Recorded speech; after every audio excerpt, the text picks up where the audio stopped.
Hello दोस्तों, आप लोग कैसे हैं? उम्मीद करता हूँ आप लोग अच्छे होंगे।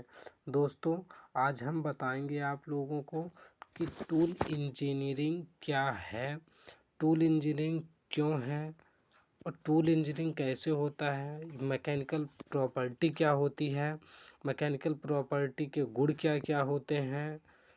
आज हम आप सबको इन सब चीज़ों के बारे में बताऊंगा। तो चलिए दोस्तों, शुरू करता हूं आज के टॉपिक के बारे में। आज का टॉपिक है दोस्तों, टूल इंजीनियरिंग क्या है।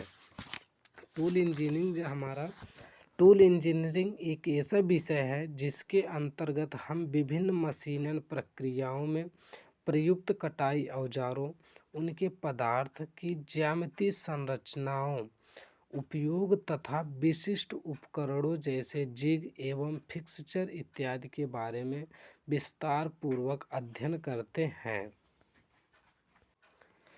दूसरा है दोस्तों, टूल इंजीनियरिंग क्यों है। एक डिप्लोमाधारी को आधारभूत टूल्स, उनके पदार्थ एवं श्रेष्ठ उपयोग के संबंध में संपूर्ण ज्ञान होना चाहिए। और दूसरे शब्दों में इसको कह सकते हैं, यह विषय जिग्स तथा फिक्सचर के द्वारा न्यूनतम समय में गुणवत्तापूर्ण उत्पादन के संबंध में कौशल एवं जागरूकता प्रदान करता है। दूसरा है हमारा मैकेनिकल प्रॉपर्टी क्या होती है, यांत्रिक गुण। यांत्रिक गुण को हम दो तरह से आपको डिफाइन करके बताएंगे। एक होता है पहला हमारा कि ऐसा गुण जो बाह्य बल के प्रभाव में पदार्थ के व्यवहार को प्रदर्शित करते हैं, यांत्रिक गुण कहलाते हैं। और दूसरे शब्दों में इसको कह सकते हैं हम, बाह्य बल लगाए जाने पर पदार्थ के व्यवहार को प्रदर्शित करने वाले गुण को उस पदार्थ के यांत्रिक गुण कहलाते हैं। मैकेनिकल प्रॉपर्टी जो होती है, मैकेनिकल प्रॉपर्टी निम्न प्रकार की होती हैं। जैसे कि होता है हमारा पहला यांत्रिकी गुण के जो प्रॉपर्टी है उसमें है पहला प्रत्यास्थता, इसको इंग्लिश में कहते हैं इलास्टिसिटी। दूसरा है हमारा सुघट्यता या सुनम्यता, इसको कहते हैं इंग्लिश में प्लास्टिसिटी। तीसरा है हमारा टफनेस, इसको कहते हैं हिंदी में चिमड़पन। चौथा होता है हमारा कड़ापन, स्टिफनेस। लचीलापन होता है, सामर्थ्य होता है, संघट्य सामर्थ्य होता है, आघातवर्धनीयता या कुटनीयता, जिसको इंग्लिश में मेलियाबिलिटी भी कहते हैं। अगला होता है हमारा तन्यता, डक्टिलिटी। अगला होता है हमारा भंगुरता, हार्डनेस होता है, फटीग होता है, क्रीप होता है, वियर रेजिस्टेंस इत्यादि प्रकार के जो है यांत्रिक गुण होते हैं। अगला होता है हमारा, अब हम ये जो यांत्रिक गुण के प्रॉपर्टी हैं, अब हम इनको एक एक प्रकार के बारे में समझेंगे क्या होता है।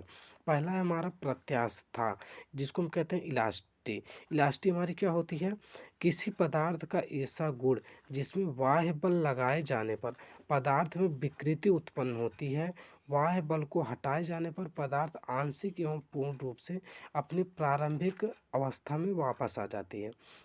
जैसे कोई पदार्थ है, अगर हम उसमें बाह्य बल लगा देते हैं, बाह्य बल लगाने पर उसमें कुछ विकृति उत्पन्न होगी, और वही बाह्य बल को अगर हम हटा लेंगे तो आप पुनः जो है अपने प्रारंभिक अवस्था में वापस आ जाता है। तो इसी को हम इलास्टिसिटी कहते हैं।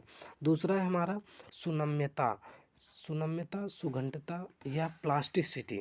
इसको हम दो तरह से डिफाइन कर सकते हैं।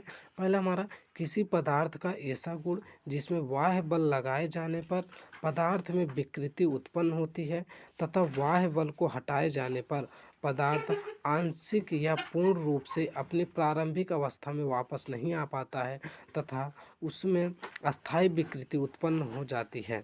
दूसरी प्रकार से इसको समझेंगे, किसी पदार्थ में विकृति के उपरांत जब बाह्य बलों को हटा लिया जाता है तो पदार्थ में उस विकृत को अस्थायी रूप से बनाए रखने की योग्यता तथा उस पदार्थ की प्लास्टिकता कहलाती है। अगला हमारा टफनेस, जिसे हम कहते हैं चीमड़पन, होता है हमारा प्रत्यास्थ सीमा के पार बल लगाए जाने पर पदार्थ के भंजन होने तक ऊर्जा अवशोषित करने का गुण उस पदार्थ की टफनेस कहलाती है। अगला हमारा, इस गुण को रखने वाले पदार्थ असफल होने से पूर्व बेंड ट्विस्ट या स्ट्रेचर हो जाते हैं। बेंड का मतलब होता है कि दोस्तों मुड़ जाना। और चौथा हमारा इम्पैक्ट बलों को सहन करने वाले मशीन अंगों के लिए यह गुण महत्वपूर्ण होते हैं। इम्पैक्ट बलों जैसे दोस्तों हैमर के द्वारा किसी पदार्थ पर हैमर से वार करना, इसी को हम कहते हैं इम्पैक्ट बल। आज के लिए दोस्तों इतना ही। मिले आप लोगों को मिलूँगा मैं फिर से एक नेक्स्ट वीडियो के साथ। आज के लिए थैंक यू।